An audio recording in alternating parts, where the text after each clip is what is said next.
Hi there, welcome back to another episode of the Barrow Podcast. Today we're just going to have a little look at Girl Interrupted by Susanna Kaysen.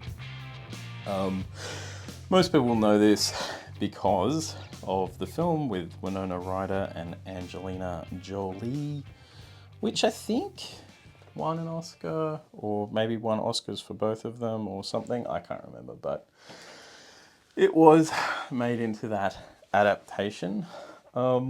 And we just want to sort of highlight this book and talk around it. I think it's something that definitely came into my orbit, well, a while ago, and I was thinking about it in relation to our project and what we're doing. There's a few different reasons for that maybe I can get into, but before we do that, I was just going to say two things, right? One is that Mum and I are going to have a little scheduled break for about 4 weeks after this. So we'll be back in June. And throughout May, I've got some guest interviews lined up that I'm going to release on the feed. And the other thing, and maybe I should have saved this for the very end, but I guess it's the start. I'm going to edit that out and we'll do it at the end. Okay, the sure. Title reveal. Yeah. The other thing being the title reveal for our manuscript, which I might actually save that to the end. Right. Okay. Did you have something you wanted to say? No. No? Let's just get started. You don't want to speak at all? Well, I mean, this book brought up a few different things. One, I guess, was the notion of madness, historical madness, and what we classify as mental illness and madness, and how we treat people who are, afflicted one way or the other. And yeah. How we treat women? Yeah. In that... Yeah. in that world. Yeah. So for anyone who... environment, yeah. Yeah. So for anyone who doesn't know, I'll just read the blurb. In 1967, after a session with a psychiatrist she'd never seen before, 18-year-old Susanna Kaysen was put in a taxi and sent to McLean Hospital to be treated for depression. She spent most of the next 2 years on the ward for teenage girls in the psychiatric hospital renowned for its famous clientele: Sylvia Plath, Robert Lowell, James Taylor, Anne Sexton, and Ray Charles. Right. Yeah, so it's as much a story about a condition and about mental health, mental illness, and like a point in time as it is about a place. Yeah. Like McLean Hospital has a sort of like a fame or a renown to it in the same way that. Okay. I'm trying to think of other famous psychiatric institutions. But we're people in the, maybe in the celebrity world. What's the one in London? No, I know what you're referring to. There's also but Belleville. Is Belleville Yeah. one? Maybe that's in New York or something. Yeah. I can't remember. But yeah, was there anything you wanted to jump in on there, or? No. I was thinking about in relation to like our story, because we found out some things about our kind of psychiatric history in the family. And, it was discovered that your father's mother, so your grandmother, Yes. was sent down from the country to the city to have electroshock therapy in the 40s, I want to say. Yeah, and I mean, it permeates the whole family, actually. Mm-hmm. Yeah, certainly. Various stories of various people. Mm-hmm. Yeah, so in that sense, you're growing up aware of mental illness, but it's always outside of you. Well, in our context, it's never to be looked at in relation to ourselves. Mm-hmm. Yeah, absolutely. Like as it's turned out. Yeah, as it's turned out. Like, yeah, you're saying you grew up growing up aware of it. Well, I grew up unaware of it, that there was any history with relation to mental health industries Yeah, but it's also the beginning. When I talk about it being other, it's also the beginning of that mantra, particularly my father's mantra of strength versus weakness. Mm-hmm. So in order to defend, and I can use that word, his mother, he actually doesn't look at what's happening. He takes from it, no, they're wrong. She's really a strong person, and I know otherwise. So there's a whole issue of what is strong and what is weak, and then that comes to be applied to his wife, my mother, and then it comes to be applied to me. Like, I'm a nervous little girl, so do we need to look further than just saying, "Oh, she's a worrier"? Yeah, there's a disconnect, and I think that what Girl Interrupted brought up, and it's that idea of interruption. It's that idea of like disconnect. Like, I know that the title specifically refers to like a girlhood that's interrupted like by this period in this hospital. Yeah, sure. So she's going from teenage years into adulthood, but she's removed and put in a place for a period of time. I think it was about 18 months. But like, I also think that that's interesting from like in relation to your father, in relation to other people as well, is that like often when you're dealing with mental illness, it happens elsewhere. Like, and that idea of removing someone and putting them in a place, like they're there, they're over there, and it's like out of sight, out of mind. And that would have been very much the time for doing that. Absolutely, yeah. And not really talked about in the same way that we would talk about it today. No way. Yeah.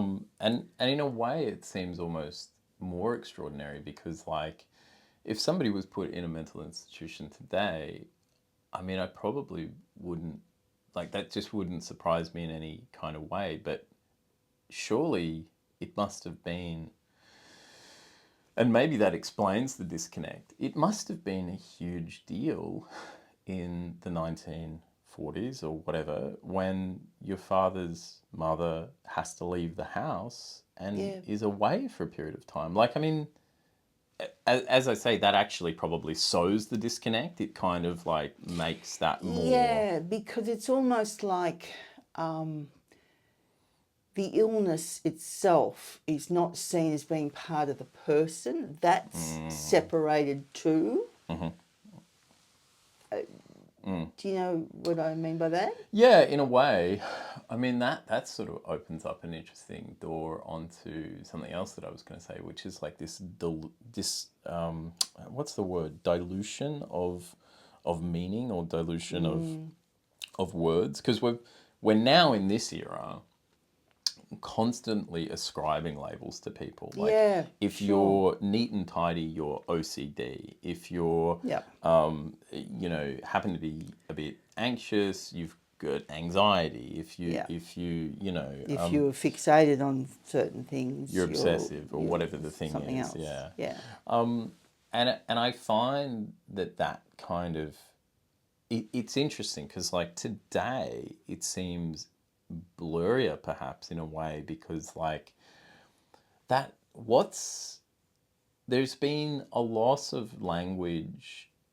Like, nobody's eccentric anymore, nobody's quirky, nobody's like, it's got nothing to do with personality or character. It's like identifying a mental illness, it has to be labelled. And I think that is something that's a little bit difficult in relation to our writing, in relation to my own writing, actually, is like words have kind of lost meaning. Like, if you were to say that somebody was a narcissist, right, and you mean it in the clinical sense, so many people will say so-and-so is a narcissist because they disagreed with them one time, or the readiness to over-label. So all that labeling and all that kind of like discourse that's existed in the culture for a while now has kind of like reduce the impact when you're trying to describe things accurately? Well, and that comes into play for what we're doing, because there's very real instances of certain behaviour, but it gets lost in the narrative now of these times. I see what you mean. Yeah. And look,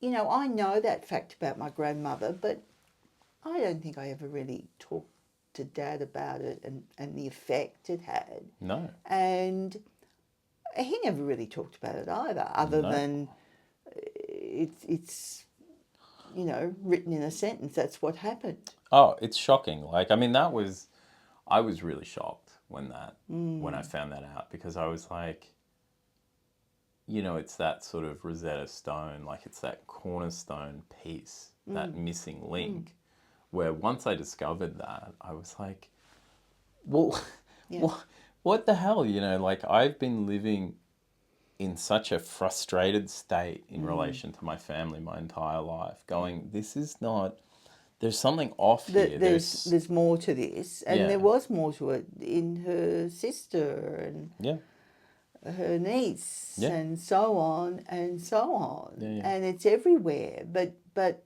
it's, you know, my father's disconnect with that is visceral. It's he ascribes to her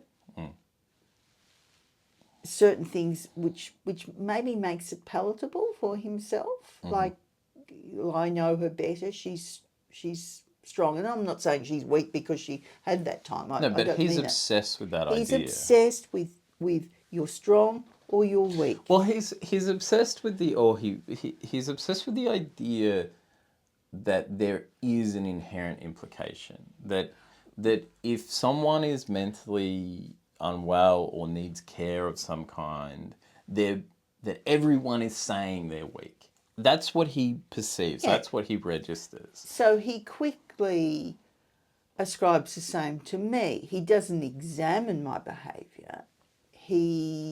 Oh no, she's strong and she can cope. And then it comes to his own behaviour many years later when... Well, it's funny because it's ultimately this weakness in him that he cannot process this. Yes. And he can't deal with it. He has to sort of get in and say, that's not the case, that's not the case, this isn't happening.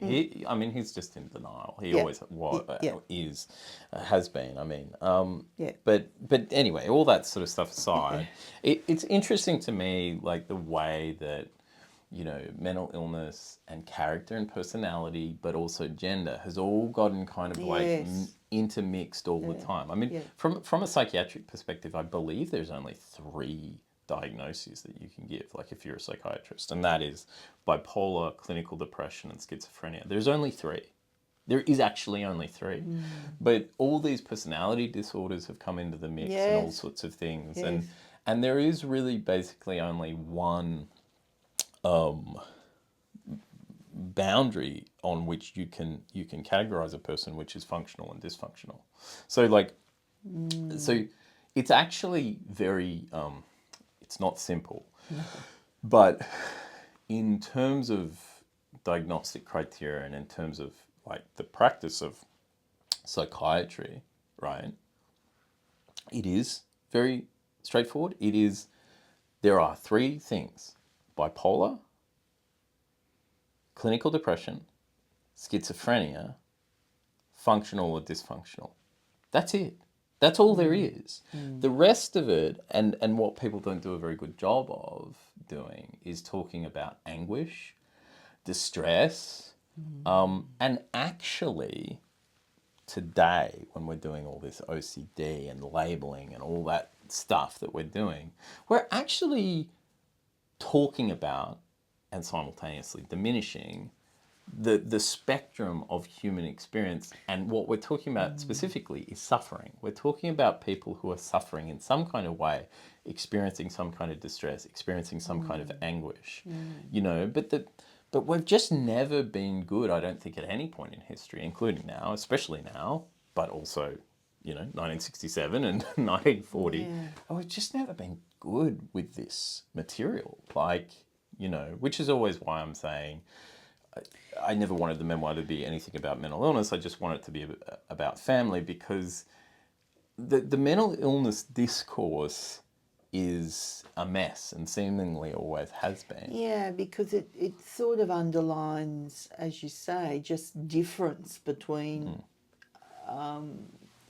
human behaviours. Yeah. Like some people, like people react differently to things. Mm-hmm. So are we going to ascribe a label to each of those?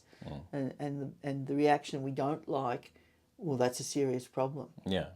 And so, I think historically, in terms of madness and in terms of, dealing with people or not dealing with difference, is like, in the case of Susanna Kaysen, and we can point to other, people in history, but like, particularly in this book, it seems to be like she is just a different person and has a particular personality.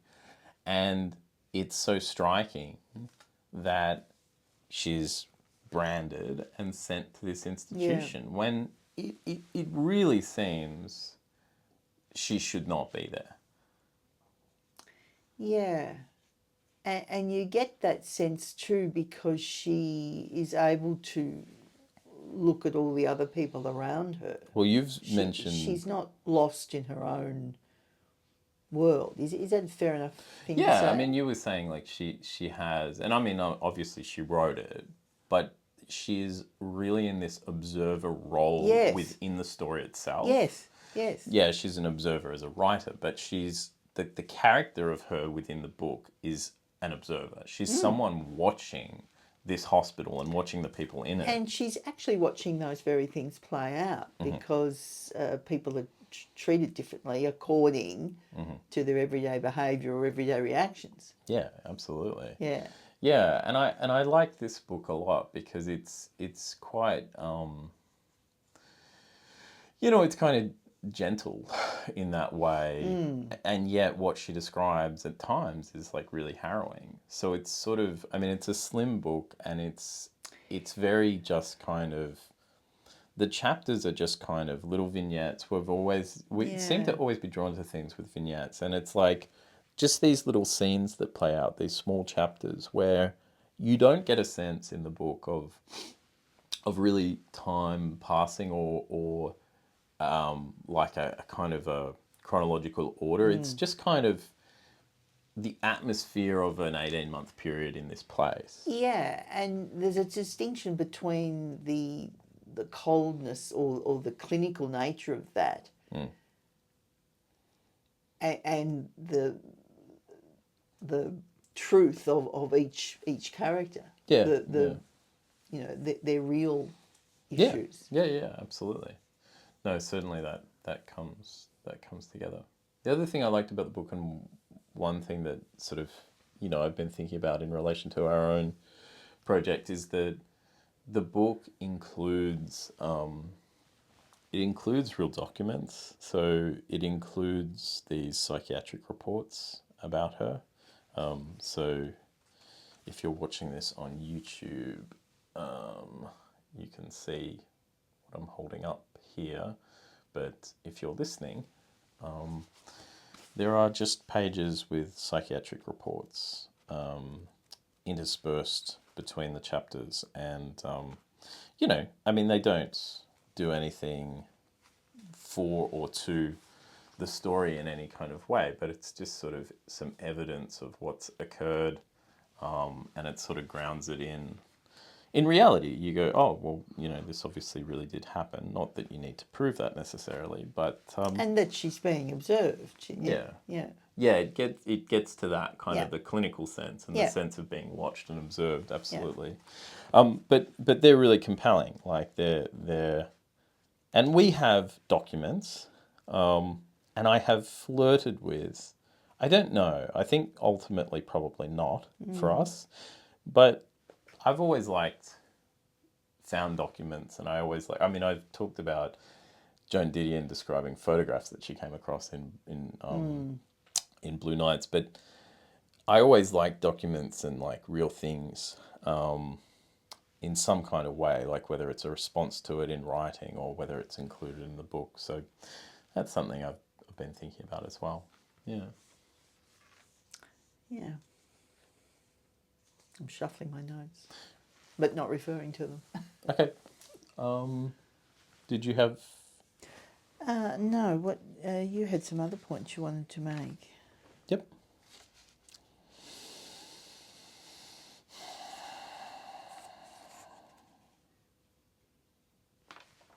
Okay.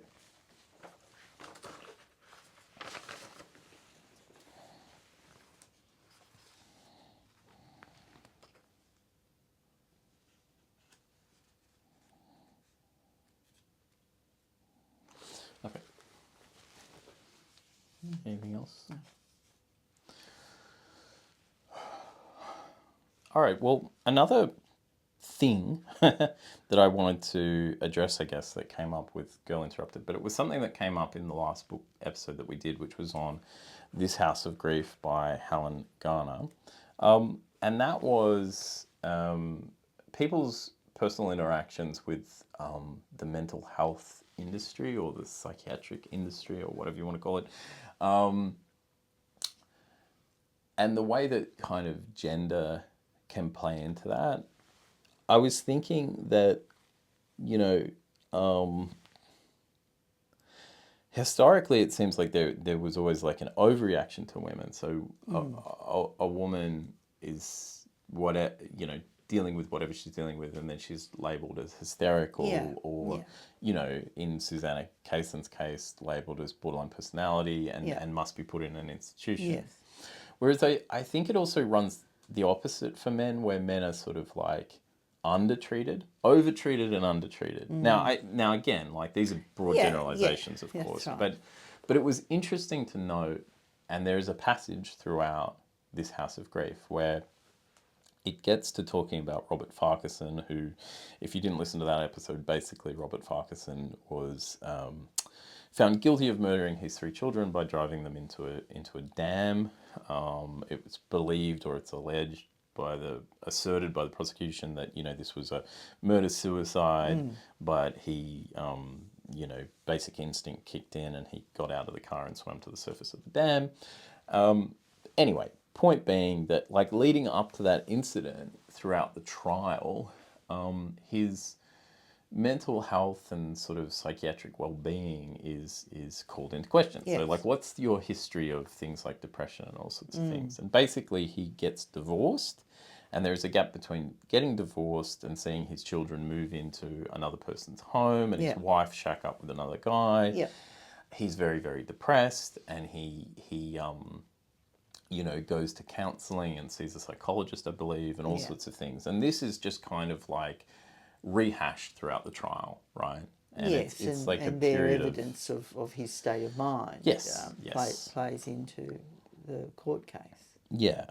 And I just find it really interesting, this passage, and it's too long to read because it goes over the course of about 10 pages. But basically, like, he's referred to one person and then he goes on to another, and he basically says, and what I found interesting about it is that you've got to understand, like, there's a social class aspect to this. Like, he's a sort of like a handyman kind of guy. Yeah. He's like a labourer almost, a Yep. gardener, Yep. various things.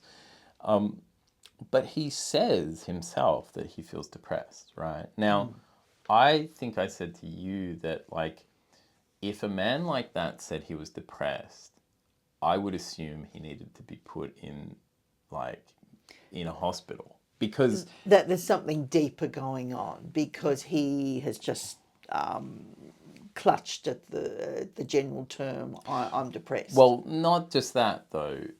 It's like degrees of... Okay, so, like, when a man is depressed, he says in Australia, he says he's flat, right? Yes. And the playing down of things. So if a guy like that said he was depressed, I would think he was suicidal.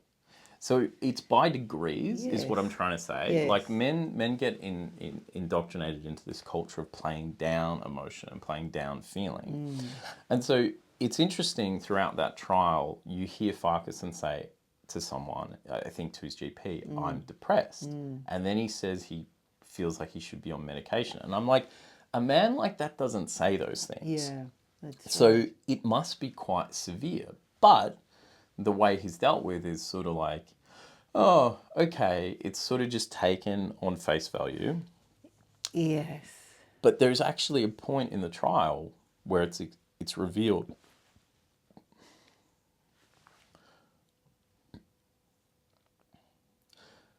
Where it's revealed that his psychologist wants to end the sessions with him. Says, oh, you seem okay.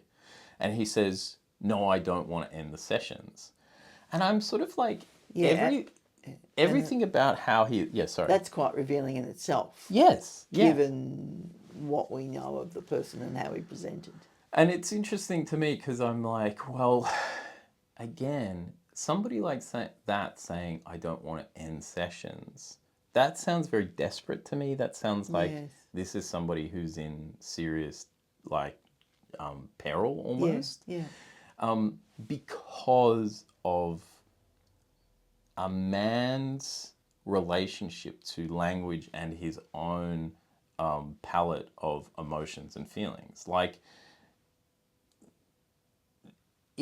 it's just very clear to me in this case, it's the inverse of the hysterical woman. It's, he's all right. He's all right. And there's sort of a shrug. Because if a woman said that, there'd be a deep dive on face value. Yeah, he's just sort of taken on face value. And I think that that's really interesting of like an over treatment, an overreaction to a woman and sort of an under treatment or an under reaction to a man. And I don't mean that this is happening all the time, and I don't mean that I mean, like, I can't know how people present, right? Like, I wasn't in the room with Susanna Kaysen in 1967. I wasn't in the room with Robert Farquharson in 2000 and whatever. Yeah. But the point is that I just find it interesting the way that they're handled either way.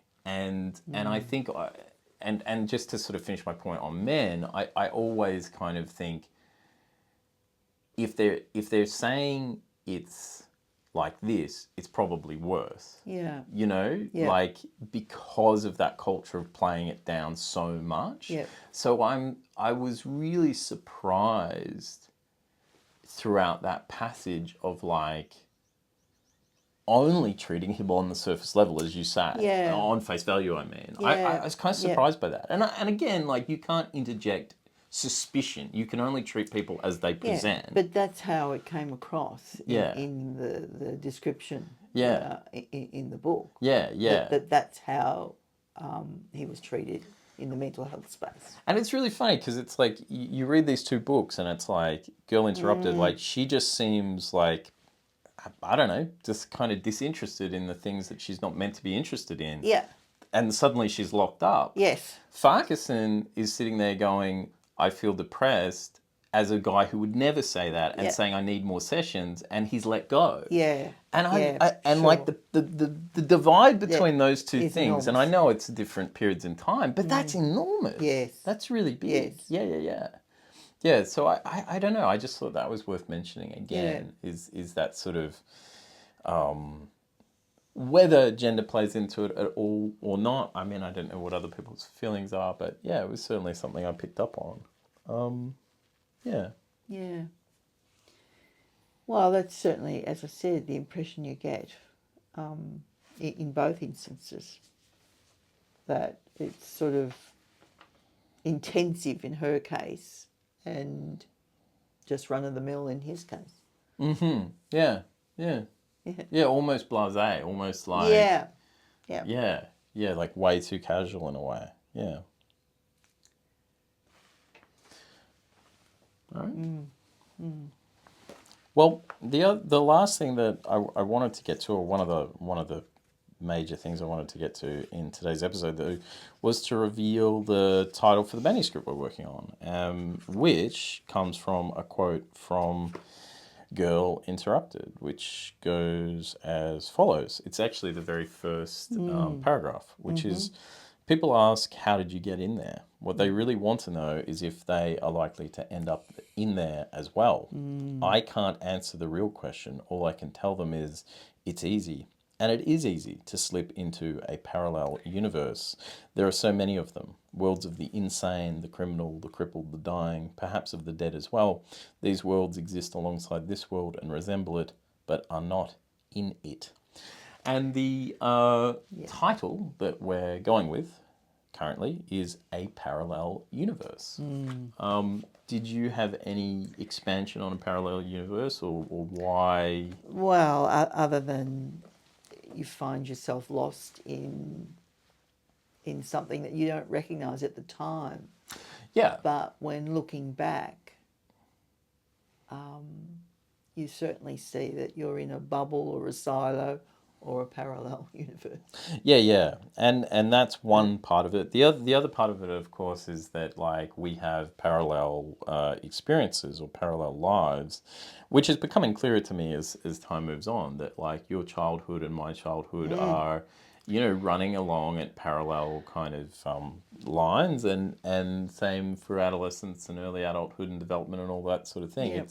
It's kind of weird the way that like your life has played out at one point in history, and then my life has played out at an entirely different point in history, but they're very much the same life. And your parents were your parents, and then they were my parents later. And that's what it seemed like and felt like to you. Yeah, absolutely. And in looking back, that's what it exactly was. Yeah. And that, I mean, I'm sure that can be said of families. Mm-hmm. Anyway, the intergenerational play. Well, the way that things echo and get repeated That's and all sorts right. of things. Yeah. And I don't think you fully realise that until it's gone by. And yeah. Well, it hasn't gone by. You're still alive. Yeah. There's no need to get quite so depressed. I'm going to have to put you in a bloody hospital in a minute. I'm overreacting. Well, let's not get too down. No, I didn't mean that. Yeah. Anything else? No. No? Last thing. This book, Down Below by Leonora Carrington. I was thinking we would look at it today, but it sort of hasn't occurred in that like neither of us ended up finishing the book before the recording of today's episode. I thought it was an interesting, speaking of parallels, I thought it was a very interesting parallel to Girl Interrupted and maybe a companion piece, but worthy of attention in its own right. And I'm just going to plug it. I don't think we'll do an episode on it now, but Leonora Carrington was, I think she was married to the surrealist artist Max Ernst. And his work's amazing, and she was a painter in her own right as well. It's like the best way to put it is that it's set during sort of the war era. She has to flee Europe, I believe. She ends up in a mental institution, and again, it's just a nice slim volume, but really compelling and related to there's aspects of surrealism in this, and I was thinking, because we back when we did the Knausgaard book, he was talking about oh God, what's the guy who did the Scream painting? Edvard Munch.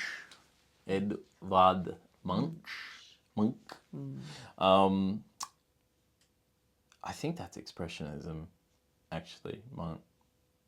He's an expressionist. But, I don't know.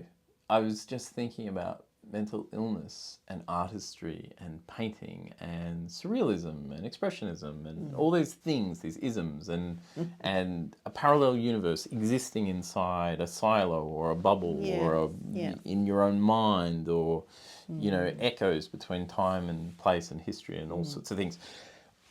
In all of that, I was thinking about this book, Down Below by Leonora Carrington, and I have read it in the past. I wanted to read it, as I say, again in order to do an episode on it, but it's no longer relevant, I don't feel. But I definitely recommend people check it out. I feel like Leonora Carrington deserves a little bit more attention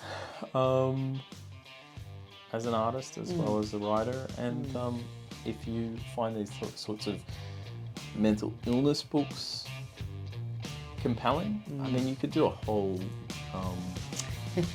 suite of mental institution books. I find them really interesting. Yes. But that one is worth going and checking out. So that's all I wanted to say. I just wanted to plug that. And that's really it for today. All right. See you in June. Bye.